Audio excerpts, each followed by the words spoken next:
கோயம்புத்தூருக்கு அத்தனை சிறப்புகள். ஒரு குட்டி குழந்தைய கூட ஏனுங்க வாங்க போங்கன்னு மரியாதையாக பேசக்கூடிய மண் இந்த கோயம்புத்தூர் மண்ணெல்லாம். அடுத்து வேளாண்மை துறையிலிருந்து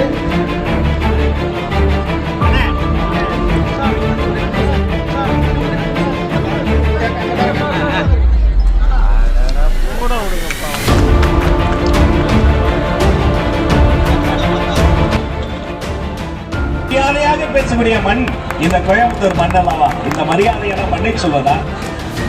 எங்கிருந்தாலும் அருள்பாலிக்கக்கூடிய மருதமலை மாமணியை முருகையா அவன் அருளை சொல்வதா?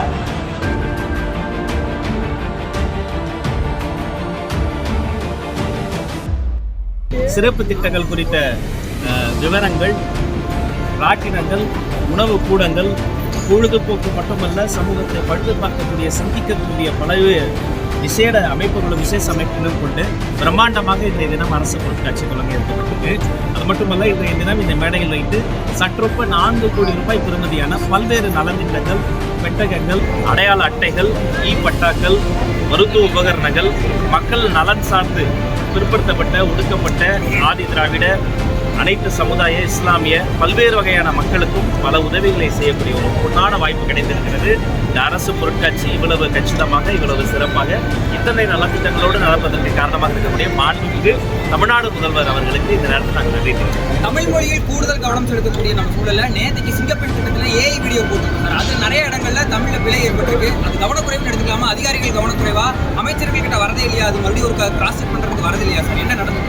உடனடியாக சம்பந்தப்பட்ட காவல்துறைக்கு தொடர்பு கொண்டு இந்த ஆர்டிஃபிஷியல் இன்டெலிஜென்ஸ் பண்ண ஒரு எரர், மேன்மேட் எரர் கிடையாது.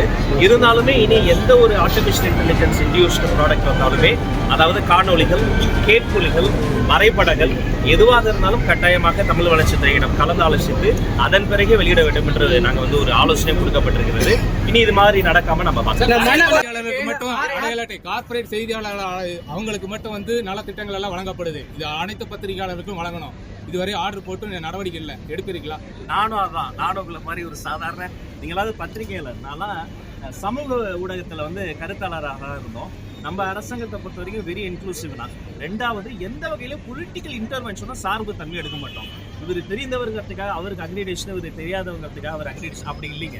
யாருக்கு எவ்வளோ அக்ரிடேஷன், ஒரு சேனலுக்கு இத்தனை ப்ரெஸ் கார்டு, இத்தனை அக்ரிடேஷன், அது முறைப்படுத்தப்படும், அது செயல்படுத்தப்படும். அப்புறம் நிறைய பத்திரிகையாளர்களுக்கு அந்த வீட்டு மனையை பட்டா கூட இப்போ கூட நான் இன்னைக்கு மாலை என்னுடைய அன்பு சகோதரர், நம்முடைய நோடல் மினிஸ்டர் அவர்களோட, திருப்பத்தப்பட்ட அமைச்சரோடு பேசி கொண்டிருந்தேன்.